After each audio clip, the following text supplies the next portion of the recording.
Se pasa que fue el Día de los Muertos, dice.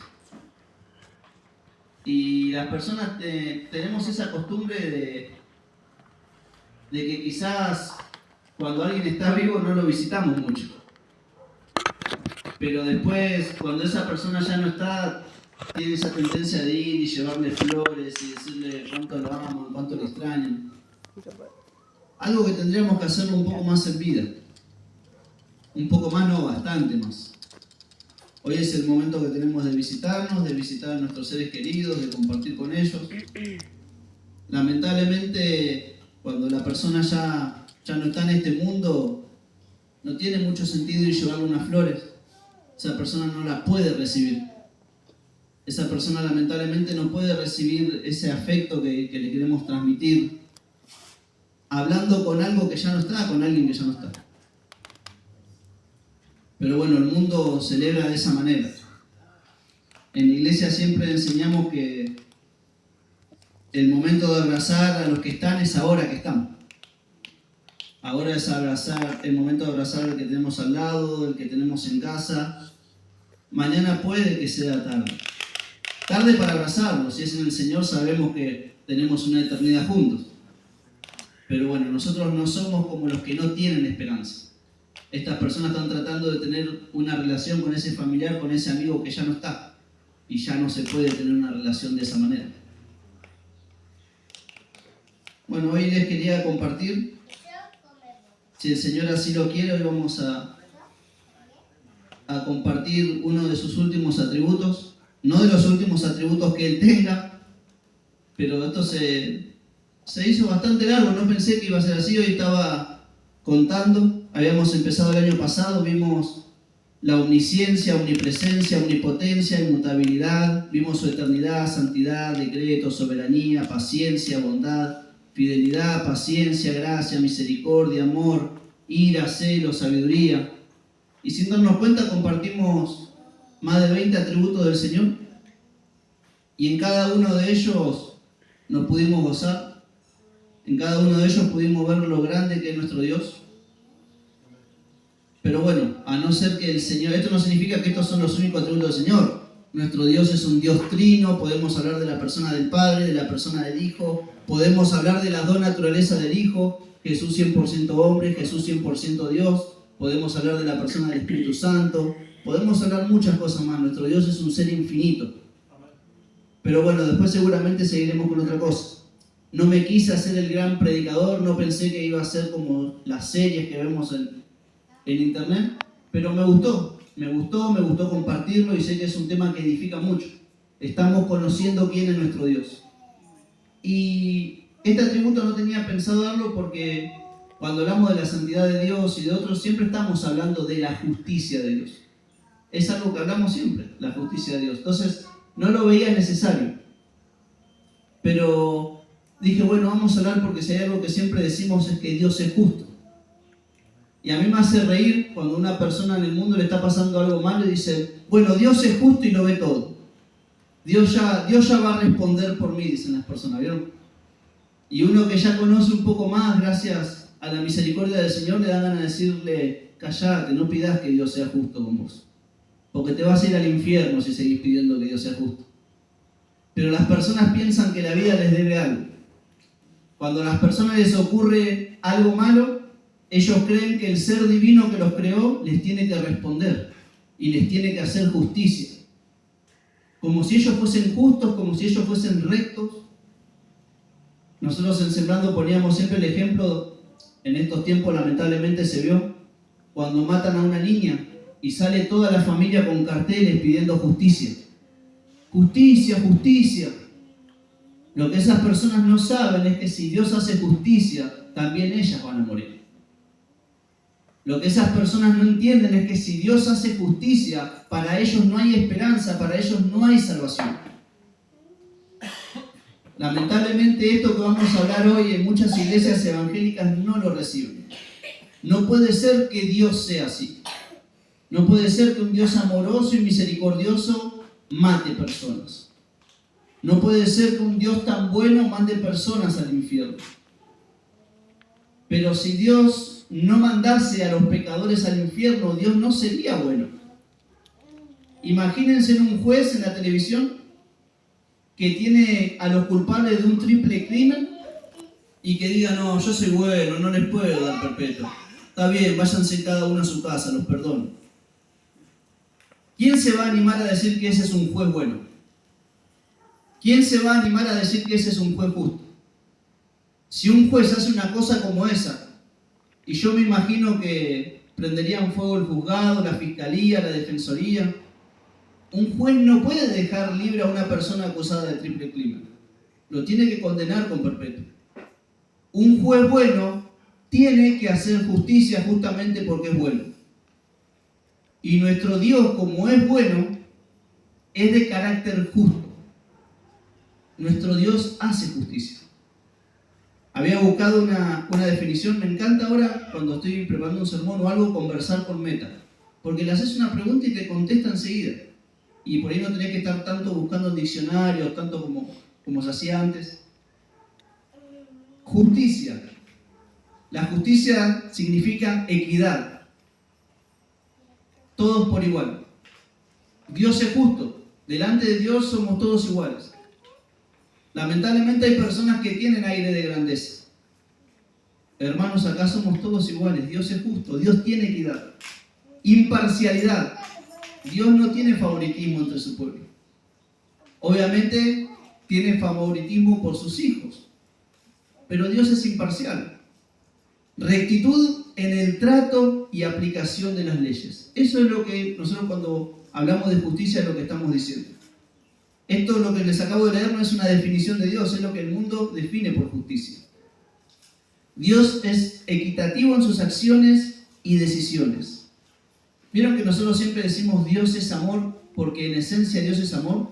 Dios es en esencia también justo. Nunca nadie va a poder decir que Dios es injusto. Y muchas veces lo hemos escuchado. Estas personas que dicen que Dios es injusto es porque no conocen al Dios de la Biblia. A mí me tocó trabajar con una persona una vez que tenía tatuado los piecitos de su sobrina. Su sobrina a la edad de 1 año murió. Y entonces un día conversando con este compañero de trabajo me dice, yo te voy a decir una cosa, Leo, Dios es injusto. ¿Por qué le digo yo? Porque hay un montón de personas que roban, que se drogan y están vivas. Y a mi sobrinita, que era bebé, que todavía no había hecho nada malo, que era buena, Dios le sacó la vida. Ahora, yo tenía conocimiento que él era un banda. Él practicaba la brujería y recurría a esos templos. Y yo le digo, te voy a hacer una pregunta. ¿Por qué te enojas con Dios? Si supuestamente la protección de tu familia es otra divinidad. Si supuestamente vos tenés otros dioses, ¿por qué te enojas con el Dios de los cristianos? Inconscientemente ellos saben que no hay otro Dios como nuestro Dios. Inconscientemente ellos saben que el que da la vida es uno y que el que quita la vida es uno. Entonces, sin importar la religión que tengan, se terminan enojando con el Dios de los cristianos.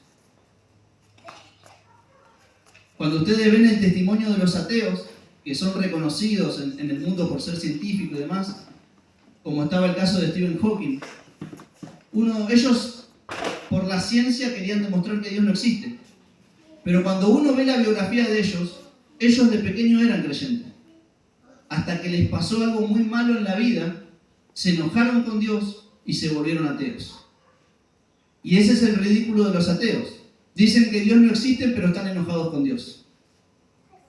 ¿Cómo podemos nosotros estar enojados con alguien que no existe? El Señor tiene un discernimiento perfecto entre lo bueno y lo malo. Eso también es justicia. Y eso a mí me consuela, hermano. El Señor tiene un discernimiento perfecto entre lo bueno y entre lo malo. Y recién hablábamos de las situaciones que muchas veces nos llevan a tener ganas de morirnos. Yo no dije nada, pero yo muchas veces le dije al Señor en oración, Señor, ya no quiero vivir más. Hay veces que nos tocan vivir esas situaciones que pesan, en donde queremos sentir alivio, en donde parece que ya no hay una solución, y decimos, ya está, Señor, llévame, allí llanto no habrá, ni tristeza ni dolor, ¿para qué voy a seguir en esta situación? Pero mi Dios, que sabe discernir entre lo bueno y lo malo, que yo sé que es soberano porque ya lo vimos, que yo sé que es amor porque ya lo vimos, que yo sé que es fiel porque ya lo vimos, si estoy viviendo una situación, yo puedo estar tranquilo, que aunque no lo entiendo, el Señor no hace nada malo, porque Él es justo. El Señor todo lo que hace es bueno. Y cuando terminó la creación miró y dijo, esto es bueno en gran manera. En los otros días de la creación no dijo bueno en gran manera. Cuando creó los cielos, la tierra, el mar, las bestias, las aves, dijo esto es bueno. Pero cuando el Señor creó al hombre y a la mujer, dijo esto es bueno en gran manera. Podemos estar tranquilos y descansar, hermanos. Esta doctrina, lamentablemente, como les decía, produce rechazo en la mayoría de los cristianos. Un día estábamos predicando el Evangelio en la casa de Casanova y una mujer que se ve que no estaba en sus cabales se paró enfrente y empezó a gritarle al hermano que estaba predicando el Evangelio y le dijo, Dios no es así, Dios es amor y cuando Él venga todos nos vamos a arrodillar y Él nos va a salvar a todos.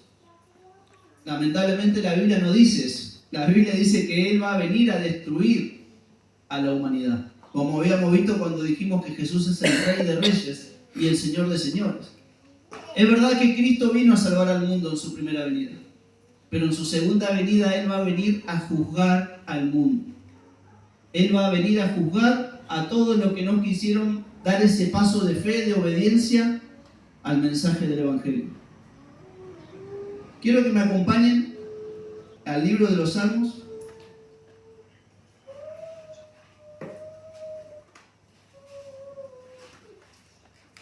Salmos capítulo 11.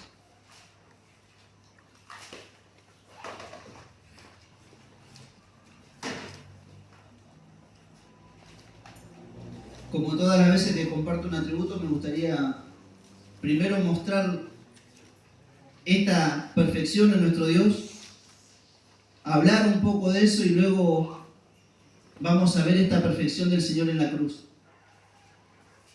Salmo capítulo 11, versículo 7. Porque Jehová es justo y ama la justicia. El hombre recto mirará su rostro. En el capítulo 7, usted no lo busque, lo decimos siempre. Versículo 9 al 11 dice, fenezca ahora la maldad de los inicuos, mas establece tú al justo, porque el Dios justo prueba la mente y el corazón. Mi escudo está en Dios, que salva a los rectos de corazón. Dios se fue justo y Dios está airado contra el impío todos los días. Estos versículos generan un problema, hermano, porque estamos acostumbrados a decirle a las personas que Dios los ama a todos y que en un punto es verdad, como cuando vimos el amor de Dios, pero los ama porque son criaturas, los ama porque son creación de Él, pero eso no significa que los ama como ama a sus hijos, como ama a los que están en su reino, porque Dios está airado contra las personas que practican la injusticia. Así como un juez debería estar airado contra esa persona que practicó el triple crimen, el juez justo de toda la tierra está airado contra las personas que viven impíamente. Es mentira que Dios ama a los pecadores.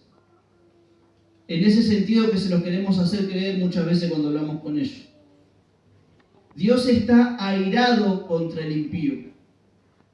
La humanidad entera se rebela contra Dios. La humanidad entera blasfema su nombre. La humanidad entera no le da las gracias por un día más de vida. La humanidad entera no le da las gracias porque Dios les provee de alimentos, de sustento, sino que se burlan de Dios y se burlan de todos los que en Él creen. Dios está airado contra esos que se levantan contra nosotros, porque somos tontitos, porque somos retrógrados, y ellos mientras están matando a los bebés en el útero de sus madres, ellos que le están practicando ahora la eutanasia a las personas mayores, ellos que no tienen misericordia del pobre, que no respetan al huérfano ni a la viuda, Ellos que no pueden sentir amor, a veces ni por un propio hijo. Ellos, ¿cómo va a ser Dios para amarlos y pasar por alto todas sus maldades? Dios tendría que ser injusto para poder amar de esa manera a esas personas. Dios tendría que aprobar su conducta, Dios tendría que aprobar toda su maldad para poder amarlos, como muchas veces se predica. Dios no puede aprobar lo que ellos hacen. La Biblia aborrece a los matricidas. La Biblia aborrece a los hijos rebeldes que no quieren honrar a su padre y a su madre. Si no, lean el Antiguo Testamento y vean lo que Dios mandó. Esas cosas Dios las aborrece. Un hijo que maldice a su padre, una hija que maldice a su madre, no puede estar bajo el amor de Dios. Está haciendo algo que Dios claramente dijo: esa persona que muera apedreada por los ancianos del pueblo. Dios está airado contra el impío. Fueron esas frases las que llevaron a un sermón a Jonathan Edwards a decir: pecadores en las manos de un Dios airado. Era el mensaje que ese pueblo necesitaba, saber que estaban bajo la ira de Dios. Y se produjo uno de los más grandes avivamientos en la historia de la iglesia. Jonathan Edwards no les dijo: Jesús los ama, vengan. Jesús le dijo: el infierno arde bajo de ustedes. Jonathan les decía: ustedes están condenados, en cualquier momento Dios los va a aplastar. Y empezaron a llorar y a pedir perdón a gritos. Tenían que ser confrontados. Hoy vemos muchas iglesias llenas, pero vemos poca gente convertida. Lamentablemente, hay muchas personas que están yendo a las grandes denominaciones por panes, por peces, pero nunca han sentido dolor por su propio pecado. Les voy a compartir un pasaje más en el Nuevo Testamento, en el último libro de la Biblia, Apocalipsis. Capítulo 16, versículo 5. Esto que vamos a leer ahora, hermanos, tiene un contexto hermoso. Estamos leyendo las 7 copas de la ira del Señor. El Señor empieza a derramar toda su ira sobre la humanidad. Los ángeles empiezan a derramar esas plagas para que todo hombre muera. Y miren lo que dice el versículo 5. El tercer ángel. Y oí al ángel de las aguas que decía: justo eres tú, oh Señor, el que eres y el que eras, el santo, porque has juzgado estas cosas. Por cuanto derramaron la sangre de los santos y de los profetas, también tú les has dado a beber sangre, pues lo merecen. Y exactamente eso es justicia, hermanos. Dar a cada uno lo que se merece. ¿Ustedes saben cuántos cristianos murieron en la historia de la iglesia en manos de hombres perversos? Acá en la Argentina, en Buenos Aires, podemos predicar el Evangelio libremente. ¿Ustedes saben cuántos cristianos están muriendo ahora en Medio Oriente, en Asia, por predicar la fe en Jesucristo? ¿Ustedes creen que el Dios justo de toda la tierra no va a vengar tarde o temprano toda esa sangre? Nosotros cuando leemos el libro de Apocalipsis, los mártires están ahí delante del Señor. Señor, ¿cuándo vas a hacer justicia? Esperen, todavía no, le dice el Señor. Hay algunos que todavía se tienen que salvar. Y entonces nos dice la palabra que aunque muchos se burlan de la promesa de su advenimiento, dice que Dios es paciente, no queriendo que ninguno perezca, sino que todos procedan al arrepentimiento. Si nosotros no vemos continuamente la ira de Dios, que es su justicia aplicada en el mundo, es porque al mismo tiempo el Señor es misericordioso y paciente. Es la paciencia y la misericordia del Señor la que constantemente está refrenando su ira. Ahora, esto no significa que el Señor por momentos quiere hacer justicia y por momentos quiere tener misericordia. Eso sería una manera muy humana de ver a Dios. El Señor no es como nosotros. El Señor es un ser completo, es un ser que todos sus atributos están en completa armonía. Como habíamos visto, la ira del Señor no es algo pasional, no es algo emocional, La ira de Dios también está en armonía con su sabiduría, también está en armonía con su paciencia, también está en armonía con su misericordia. Y el Señor sabe cuál es el momento preciso para ejecutar su juicio.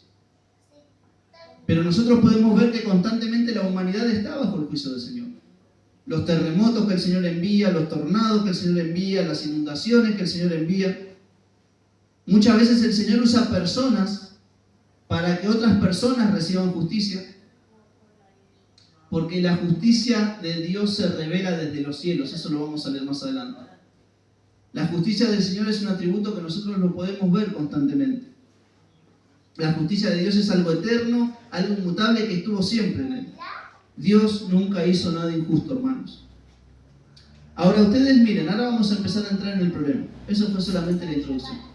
Pero miren, el Señor dice, el alma que pecare, esa morirá. Acá nosotros, hermanos, estamos en un problema. El Señor dijo, el alma que pecare, esa morirá. Ahora, levante la mano el que no peca. Levante la mano el que nunca pecó. ¿Se dan cuenta, hermanos, de lo que estamos hablando? Dijimos que Dios va a hacer justicia, que Dios está airado contra los que pecan, y ahora nos estamos dando cuenta que no hay nadie que no peque. Las personas, lamentablemente, no tienen en cuenta la justicia de Dios. Y una vez a Arcis Pro le preguntaron, si Dios es bueno, ¿por qué fue tan severo cuando lo castigó a Adán por un pequeño pecado, que solamente comió de una fruta? Y Arcis Pro se enojó, que Dios fue severo. Que Dios fue severo. Dios a Adán le dio todo. Todos los árboles eran para Adán. Todos los animales eran para Adán. Le di su propia mujer. Lo único que le dije es, no comas de este árbol. Y Adán fue y desafió al Santo de los Santos, desafió al Eterno, desafió al Todopoderoso y comió la única fruta que tenía prohibida comer. Que el castigo de Dios fue severo. De hecho, Dios terminó teniendo misericordia, porque vemos que el Señor a Adán y a Eva los termina revistiendo con pieles de oveja, simbolizando a Jesucristo, lo que Él hizo con nosotros. Alguien tenía que morir, y si bien en ese momento no murió Adán y Eva, como el Señor le había dicho, el día que comieres de este fruto moriréis, pero alguien tenía que morir y terminaron muriendo 2 ovejas en lugar de ellos 2. La justicia de Dios demanda que el pecador muera. Hermanos, ¿se dan cuenta en el problema que el mundo está? Vamos a ir ahora a sobarles el lomo y a decirles que todo está bien. Tienen de enemigo al Rey de Reyes y al Señor de Señores. Son criaturas que se están rebelando contra el Creador continuamente. Había un predicador del que siempre hablamos, que se llamaba Martín Lutero. Y cuando él era un sacerdote católico, él se la pasaba todos los días en el confesionario, confesando sus pecados. Se dice que una vez llegó a estar hasta 11 horas ahí adentro. Claro, a medida que iba confesando su pecado, se iba dando cuenta de otros pecados, se iba confesándose. Y si había algo que a él le atormentaba, era esta idea de que Dios era un juez justo y él era un pecador. Él podía ver continuamente su pecado.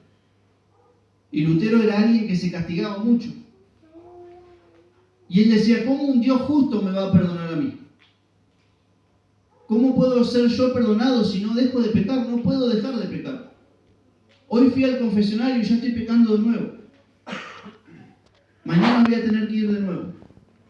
La Iglesia Católica, la papista, tenía una doctrina de que si vos confesabas tu pecado y rezabas 3 Ave María, 3 Padre Nuestro, ya estabas absuelto de tu pecado. Y después hasta podías pagar indulgencia por alguien que por ahí murió y se olvidó de arrepentirse. Pero esto a Lutero no le cerraba. ¿Cómo puede ser que al Dios justo lo compremos con una indulgencia? ¿Cómo puede ser que yo, por decir solamente estas palabras y rezar este Ave María, ya estoy limpio delante del juez de toda la tierra? Hermanos, gloria a Dios que Lutero tuvo ese trauma, porque fue ahí cuando comenzó la Reforma Protestante. Que dicho sea de paso, cumplimos 508 años. Gloria a Dios que hubo un hombre que fue tocado por el Espíritu Santo. ¿Se imaginan vivir atormentado sintiéndote que te vas al infierno a pesar de que vivís en el monasterio? Hoy nosotros no valoramos mucho lo que es la justificación y demás, pero hubo personas que tuvieron que sufrir mucho para llegar a esa revelación. Quiero creer que valoramos y que todos los días le damos gracias al Señor, ¿no? Pero es un tema que en la mayoría de las congregaciones se toca tan por encima. Nos sentimos dignos, algo como si lo hubiésemos ganado nosotros. Con Dios está todo bien, Él es chévere. Pero este hermano nuestro, Martín Lutero, sufría, día y noche sufría, su conciencia no lo dejaba tranquilo. Se estaba volviendo loco. Él sentía todo el día que la ira de Dios estaba sobre él. Dicho sea de paso, él había estudiado abogacía, y cuando leía las leyes de Dios, las sentencias, él entendía lo que estaba pasando. El alma que pecare, esa morirá. A Dios gracias, después Lutero termina recibiendo un pasaje que es tremendo. Lo voy a invitar a que abran sus Biblias en Romanos, capítulo 3.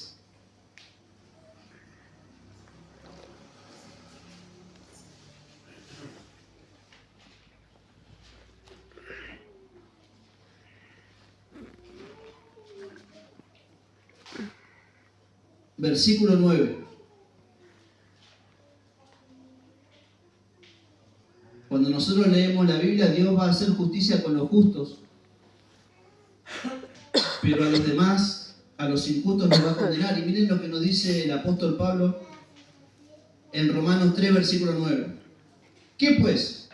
¿Somos nosotros mejores que ellos? En ninguna manera, pues ya hemos acusado a judíos y a gentiles que todos están bajo pecado. Como está escrito, no hay justo ni aun uno, no hay quien entienda, no hay quien busque a Dios, todos se desviaron, a una se hicieron inútiles, no hay quien haga lo bueno, no hay ni siquiera uno. Sepulcro abierto su garganta, con su lengua engañan, veneno de áspides hay debajo de sus labios, su boca está llena de maldición y de amargura, sus pies se apresuran para derramar sangre, quebranto y desventura hay en sus caminos, y no conocieron camino de paz. No hay temor de Dios delante de sus ojos. Hermanos, acá el apóstol Pablo está haciendo una radiografía a la humanidad completa y guiado por el Espíritu Santo ve que la humanidad completa es culpable. Todos culpables. No hay ni siquiera uno que haga lo bueno. ¿Quién no mintió? ¿Quién no codició? ¿Quién no se embriagó? ¿Quién no fumó? ¿Quién no golpeó? ¿Quién no aborreció? ¿Quién no envidió? ¿Quién no codició? La humanidad entera está condenada, siendo culpable, y el juez es el Dios incorruptible, a quien no se puede sobornar, quien no va a pasar por alto ninguna de las maldades. ¿Cómo Lutero termina saliendo de esa crisis existencial que él tenía? Por una hoja antes, capítulo 1 de Romanos, versículo 16. Porque no me avergüenzo del Evangelio, porque es poder de Dios para salvación a todo aquel que cree, al judío primeramente y también al griego. Porque en el Evangelio la justicia de Dios se revela por fe y para fe, como está escrito, mas el justo por la fe vivirá. Estos versículos que acabamos de leer, hermanos, fueron los versículos que hicieron que grandes hombres de Dios, por llamarlos de alguna manera así, se convirtieran al verdadero Cristo. No podíamos bajo ningún punto de vista cumplir con la moral perfecta del Señor. Entonces el Señor envió a su Hijo Jesucristo a cumplir toda justicia por cada uno de nosotros. Hermanos, para los que están en Cristo Jesús, ninguna condenación hay. Es este versículo, el justo por la fe vivirá, que le dio descanso a un hombre como Martín Lutero. Ese mismo versículo es el que nos tendría que dar descanso a cada uno de nosotros. Yo no puedo cumplir la ley. Soy impotente para poder cumplir con todas las cosas que el Señor me manda. Pero Cristo las cumplió por mí. Esto es lo que nosotros conocemos como la justificación. Cristo pagó nuestra deuda, hermanos. No le debemos nada al juez de toda la tierra. Esto solamente lo van a recibir aquellos que recibieron la fe. Hermano, no le debes nada a Dios. Parecen palabras infladas, ¿no? Pero si yo creo que le debo algo a Dios, entonces el sacrificio de Cristo para mí no fue suficiente. Pero como yo sé que el sacrificio de Cristo fue suficiente, yo sé que no le debemos nada a Dios. Cristo solo podía cumplir con la justicia de nuestro Dios. Hermanos, el justo vivirá por la fe. Lamentablemente este versículo se tomó para que si vos tenés fe vas a poder tener cosas materiales y cosas de este mundo. No, esto es por fe, el evangelio es por fe. Entonces si yo tengo fe va a pasar esto. Si yo tengo fe voy a tener lo otro. Bueno, en realidad ese versículo no está diciendo eso. El justo vivirá por la fe. Está hablando de la vida eterna, está hablando de nuestra salvación. Es por la fe, hermanos, que hoy somos justificados delante del juez justo. Abraham creyó y le fue contado por justicia. La iglesia, ustedes, cada uno de ustedes creyeron en esa fe, les es contada por justicia. Hoy somos justos delante del Señor. Cuando nosotros leemos el libro de Proverbios, ustedes van a leer versículos como que Dios no va a tener por inocente al culpable y que Dios no va a justificar al malo ni tampoco va a condenar al bueno. La pregunta es entonces, ¿por qué si Dios dijo eso, me justifica a mí que soy malo y condenó a Cristo que es bueno? Anselmo, uno de los hombres que fue el primero en escribir sobre esto, ¿cómo puede ser que Dios me justifica a mí que soy malo y condena a Cristo que es bueno? Pareciese como que hay una controversia. El problema es que Cristo no fue condenado injustamente como todos dicen. Cristo fue a esa cruz de su propia voluntad. A Cristo no lo agarraron y lo llevaron a los pelos a la cruz. A Cristo no lo obligaron a hacerse hombre y a morir crucificado en unos clavos. Cristo de su propia voluntad dijo, yo voy a ir a esa cruz, a ese mundo, en lugar de él, de ella, en lugar de nosotros. Cristo quiso cumplir con nuestras injusticias, para que a nosotros se nos sea atribuida toda su justicia. Justificados pues por la fe tenemos paz para con Dios.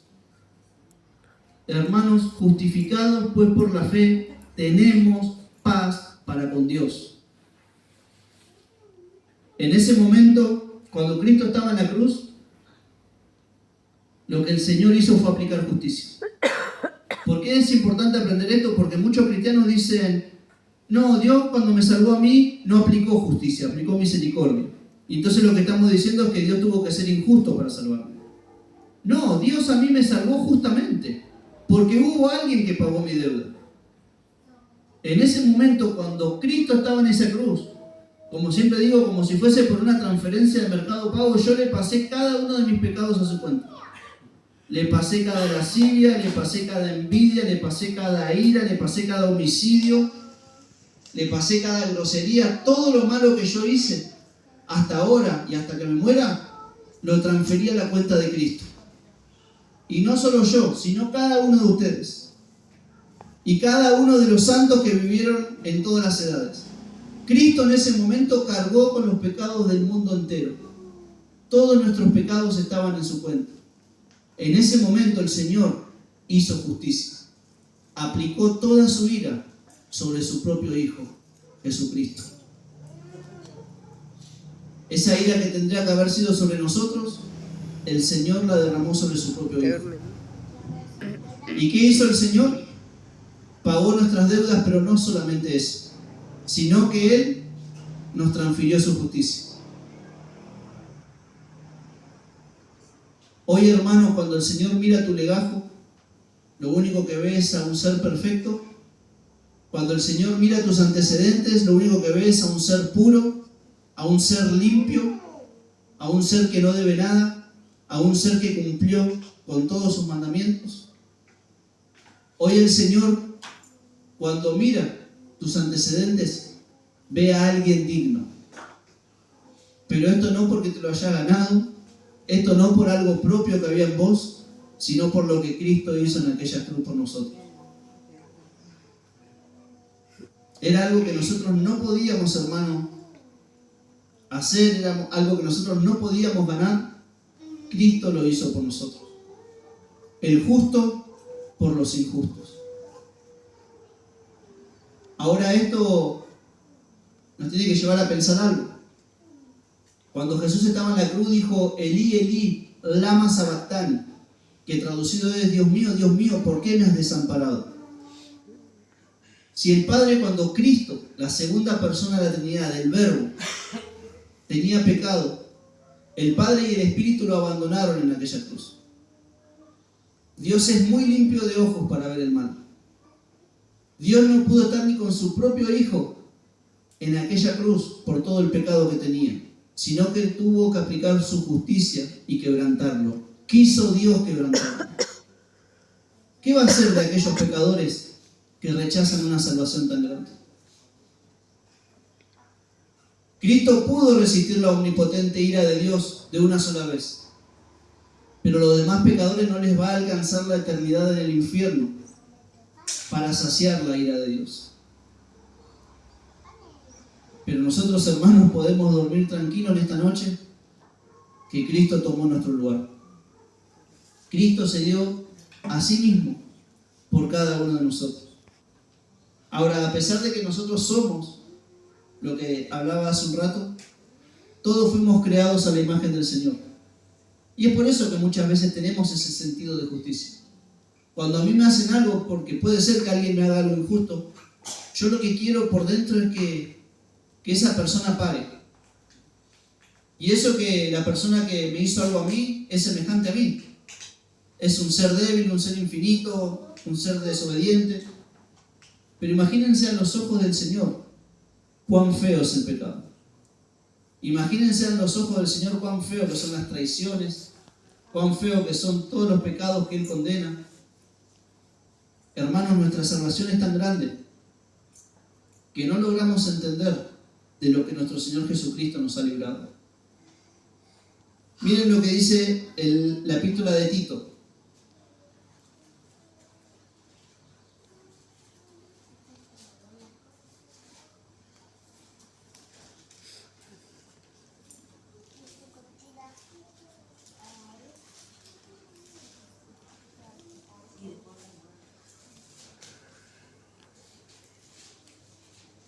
Tito capítulo 2,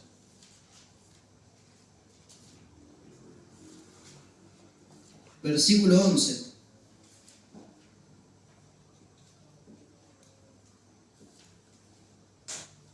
Porque la gracia de Dios se ha manifestado para salvación a todos los hombres, enseñándonos que, renunciando a la impiedad y a los deseos mundanos, vivamos en este siglo sobria, justa y piadosamente.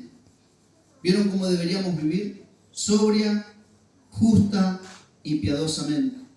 Aguardando la esperanza bienaventurada. Todos estamos aguardando la esperanza bienaventurada. Hoy se hablaba, ¿es pecado desear irse con el Señor? Es el anhelo de la iglesia que el Señor venga y podamos irnos con Él. Y la manifestación gloriosa de nuestro gran Dios y Salvador Jesucristo, quien se dio a sí mismo por nosotros para redimirnos de toda iniquidad y purificar para sí un pueblo propio, celoso de buenas obras. El Señor con su sacrificio nos purificó, hermanos. Hoy somos su pueblo. No le pertenecemos a ningún otro que no sea nuestro Señor Jesucristo.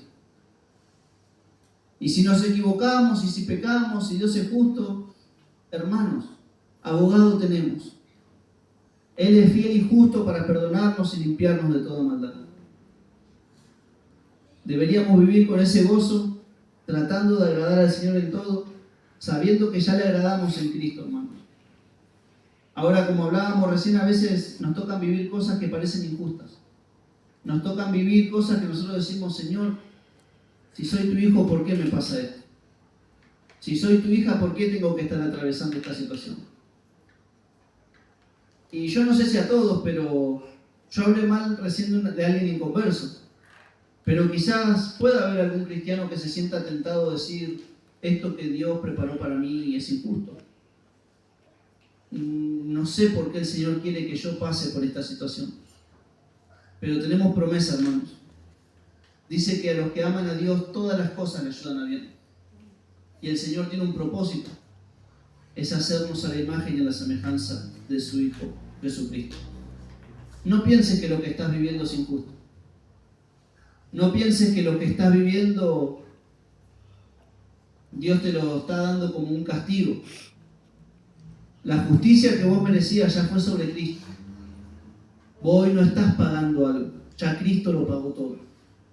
Hoy estamos en el proceso sabio, eterno y fiel de nuestro Dios.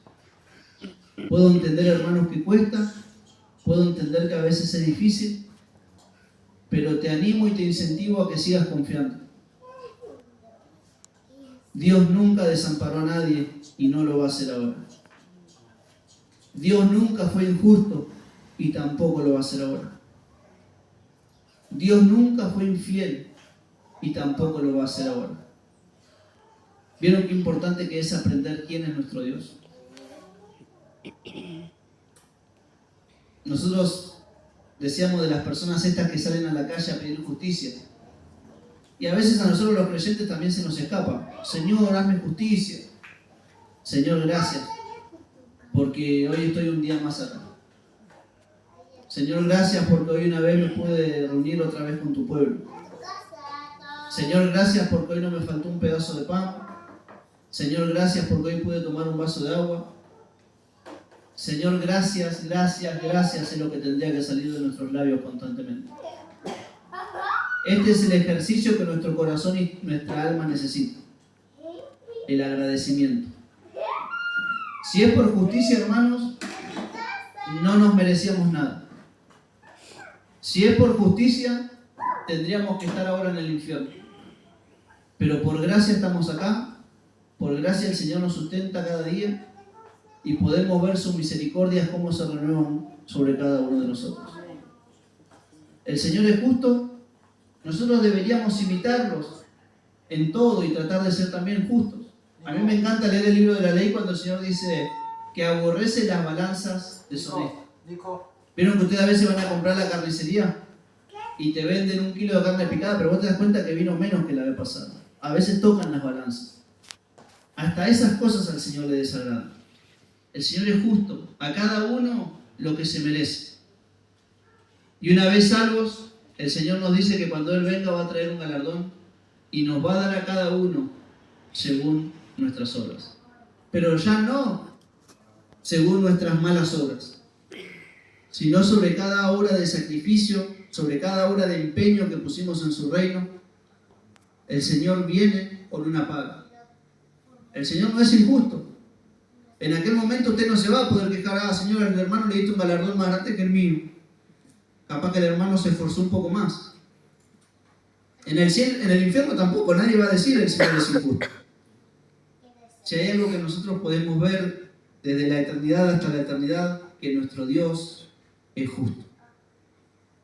Y es esa justicia la que envió a Jesús a la cruz. Es esa justicia la que nos envía a nosotros al cielo. Por su gracia y por su misericordia, hermanos. Que podamos meditar en esta verdad. No seamos como Lutero antes de conocer a Cristo. Que tu mente no te siga acusando. Que tu mente no te siga diciendo que vos no sos hijo de Dios, que vos sos un desastre, que el Señor ahora está escondiendo tu rostro de vos por todo lo que sos, por todo lo que haces. Eso era cuando estábamos sin Cristo. Hoy el Señor, cuando te mira a vos, ve a su propio Hijo. Hoy cuando el Señor te mira a vos, te mira a través de esa cruz, te mira a través de esos clavos, te mira a través de ese costado abierto. Hoy nosotros podemos gozarnos y estar en paz con Dios por medio de la fe, hermanos. Ya no sos alguien condenado, ya no sos alguien desamparado, no sos alguien abandonado, alguien perdido. Hoy sos un hijo de Dios. Y no lo dudes. Somos hijos de Dios por la sangre de Jesucristo. Amén. Hermanos, si nos vienen en alabanza.